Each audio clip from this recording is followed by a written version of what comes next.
Hey guys, welcome back sa ating YouTube channel mga katropa. Isa na namang kwentuhan dito pa rin sa Kabady Moko, Usapang Business. So ngayong araw na to pag-uusapan natin yung dalawang bagay na madalas nating ginagawa kapag nag-aalaga tayo ng piglets. At syempre habang bagong panganak yung ating mga baboy, inahin, nandun lang yung mga piglets. Dalawang bagay na ginagawa natin is una, pagpuputol ng pusod, at ang ikalawa naman mga katropa is pagpuputol ng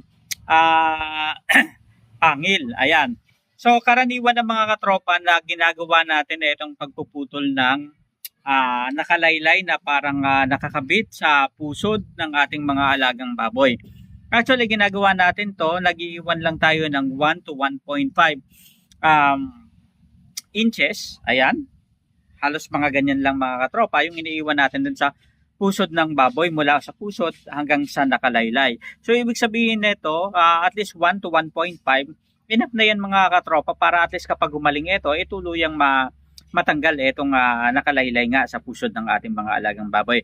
So normally, kahit hindi naman talaga putulin ito, talagang kusang matatanggal at malalaglag ito. Kaya lang mga katropa, kaya natin to ginagawa upang maiwasan yung minsan pagdurugo at syempre yung pagkakaroon ng infeksyon na rin sa ating mga alagang baboy.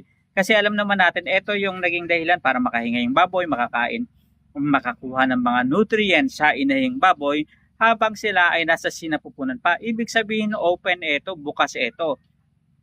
And kapag pinanganak ang isang piglets, alam naman natin na napakaraming dumi pa rin sa paligid. Ibig sabihin, kahit na tayong mga mag-aalaga ng baboy o nag-aalaga ng baboy, alam natin na nilinis natin yung mga kulungan ng baboy.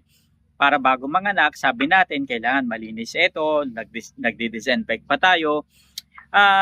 Ibig sabihin nito mga katropa, syempre yung baboy, dumudumi, ayan, tapos may mga kumakain, tapos minsan may mga tubig-tubig pa. So kaya hindi natin maiwasan na hindi magkaroon ng at least sabi na natin magkaroon ng contamination hindi naman ganoon kalala, pero at least ito ay isang precautionary measure para maiwasan natin yung pagkakaroon ng sakit ng ating mga alagang piglets. Imagine mga katropa, kung meron kang piglets tapos mamamatay lang dahil hindi sanitary yung area mo, sayang naman. Alalahanin natin na sa panahon ngayon medyo mahal ang presyuhan ng mga piglets. Ito mga katropa ay maabot na ng mga 4,500 hanggang 5,500 pa nga. Minsan yung iba 6,000 o 7,000 pa sa ibang lugar. And sa panahon ngayon na ang presyo ng mga piglets ay masyadong mataas, talagang kailangan natin ng doble at pag-iingat.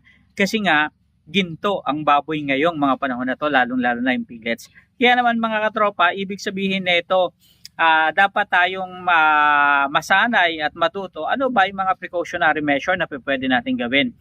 Pwede naman na hindi rin natin ito putulin kasi in a matter of 2 to 3 days time ay bigla na rin din naman tong malalaglag at matatanggal.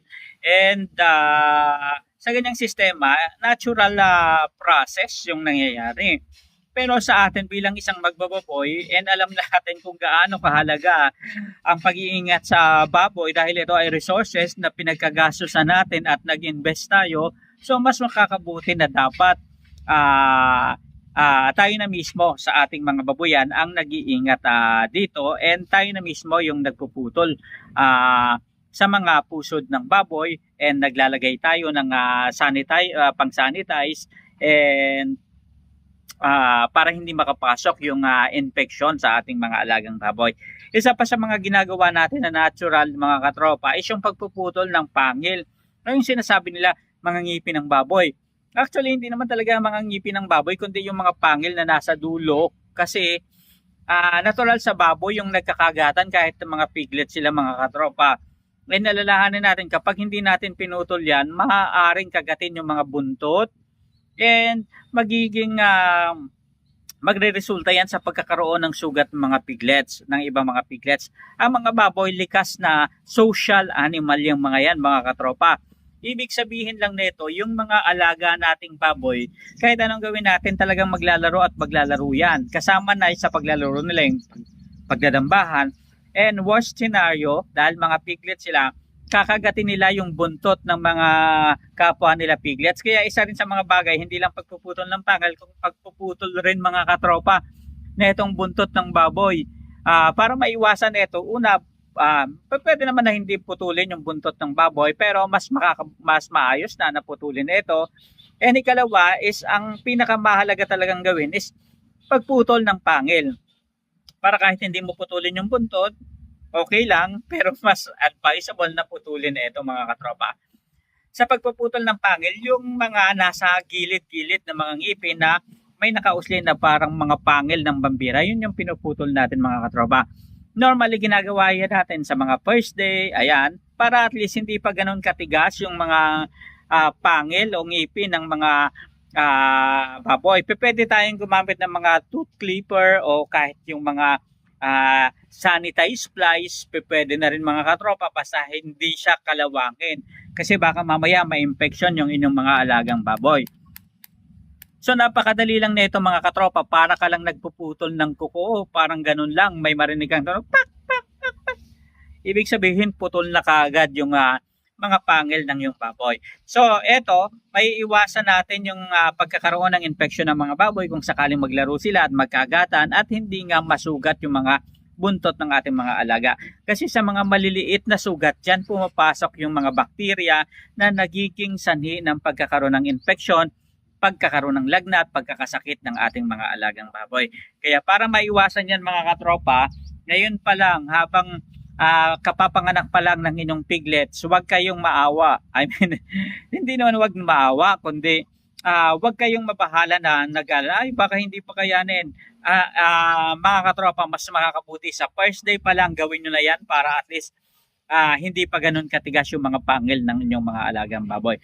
So ito mga katropa, isa sa mga bagay na dapat nating gawin, dapat nating simulan at dapat nating i-implement sa ating baboyan. Simulan natin ang kalinisan, simulan natin yung good health sa pag-aalaga ng baboy sa ganitong simpleng pamamaraan para habang lumalaki, tumatagal ang pag-aalaga natin sa mga alagang baboy, natututo tayo. And isa na sa mga magiging best practice ninyo sa inyong babuyan is yung mga bagay na katulad nito. Dalawang pinaka-importanting bagay na dapat gawin sa piglets na alaga. Kung kayo ay may baboy na bagong panganak and kalalabas lang yung mga piglets mga katropa. So ibig sabihin nito, happy farming sa lahat kasi ngayon is 2026, sabi nila, hoping na maging mas maganda pa yung presyuhan ng baboy. Kung last year maganda ang presyuhan ng baboy, early this year medyo humina ng konti, pero patapos ng December, pero hoping tayo na magiging maganda pa, mas mayabong yung negosyo ng pagbababoyan this year. And maraming salamat sa pagsama sa atin ngayong araw na to. Isa namang kwentuhan tungkol sa negosyo ng pagbababoyan. Piggery business in the Philippines mga katropa. Hanggang sa muli, maraming salamat, paalam.